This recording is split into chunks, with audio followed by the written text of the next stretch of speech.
Fukup Coach Dr. Kalasana et son équipe vous souhaitent la bienvenue dans le 3e épisode du tutoriel « Comment devenir un raté total », présenté par Denise.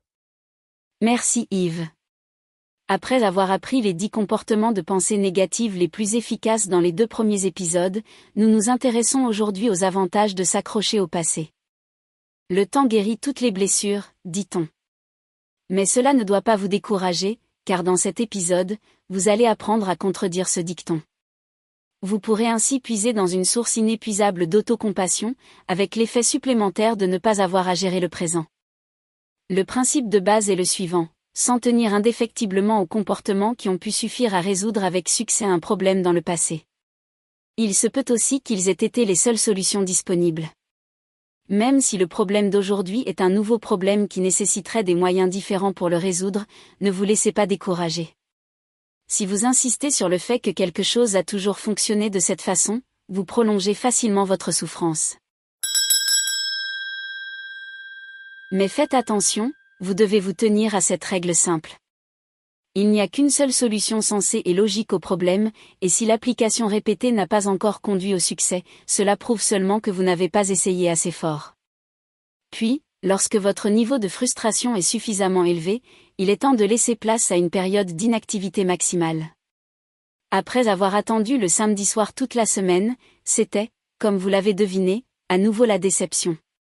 Tout le week-end a été décevant, tout comme toute votre vie est nulle.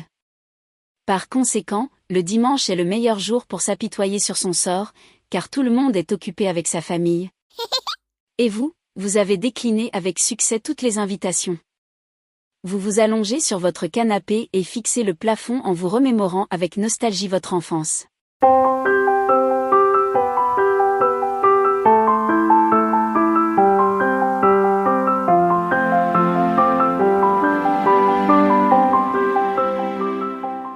Ou vous vous remémorez les romans policiers de votre jeunesse?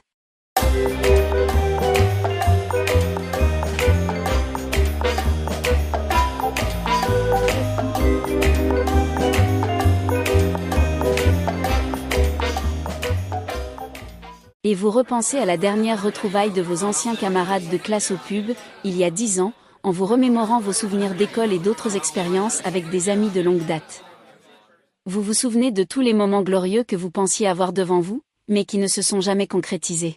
Maintenant, considérez votre vie entière comme une déception colossale et pensez à tous les malheurs qui vous sont arrivés.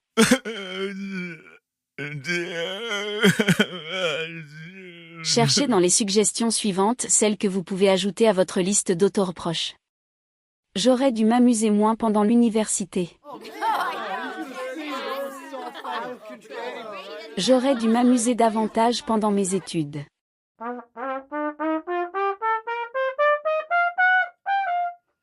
J'aurais dû me marier quand j'en avais l'occasion, je n'aurais pas dû me marier si jeune.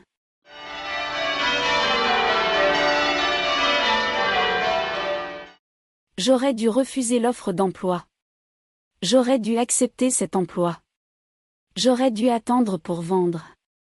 J'aurais dû vendre beaucoup plus tôt. Je n'aurais pas dû quitter un village idyllique.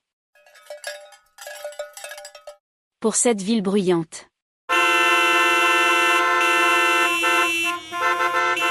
Je n'aurais pas dû quitter une métropole culturellement stimulante.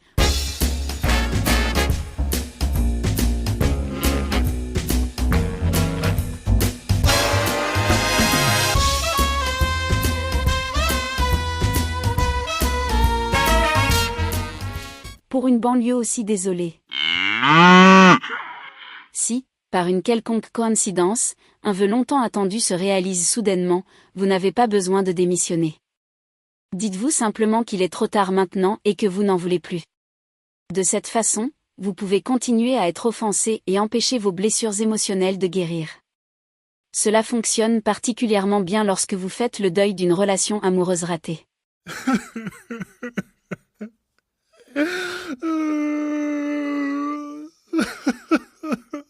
N'écoutez pas les autres qui veulent vous faire croire que votre relation était déjà morte. Ni que la rupture était un moindre mal. Imaginez combien il serait paradisiaque de recommencer à zéro.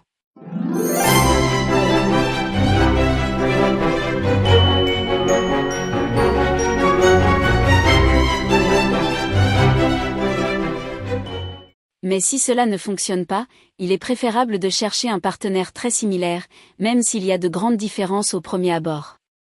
De cette façon, vous pouvez être sûr que vous aurez toujours les mêmes expériences négatives. Envisageons maintenant la possibilité que vous n'ayez pas été impliqué dans l'événement et que personne ne puisse vous accuser d'avoir aidé.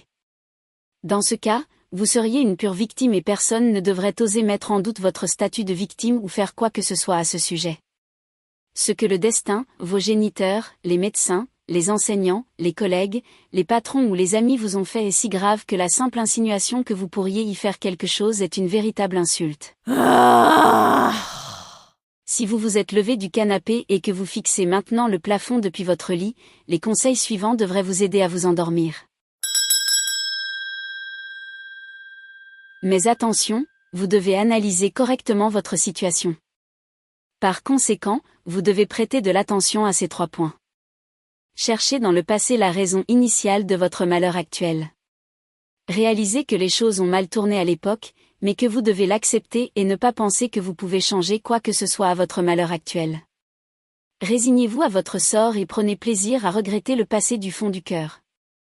Enfin, torturez-vous avec ces credos. Tout était mieux dans le passé. Je déteste ce monde numérique. Je veux vivre comme avant. Les autres le font mieux que moi. Je dois tout avoir sous contrôle. Maintenant, félicitez-vous et testez si vous pouvez vous souvenir de tous les avantages de la pensée négative des 2 premiers épisodes de ce tutoriel.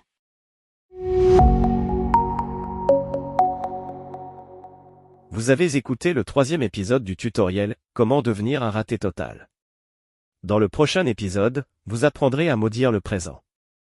Écoutez la version sans publicité sur Apple Podcast dès aujourd'hui. Visitez le site web fucube.coach pour en savoir plus sur le Dr Kalasana et son équipe. Et pour nous faire savoir si vous aimez cet épisode et ce qui pourrait être amélioré, nous attendons vos commentaires sur votre plateforme de podcast préférée. Merci.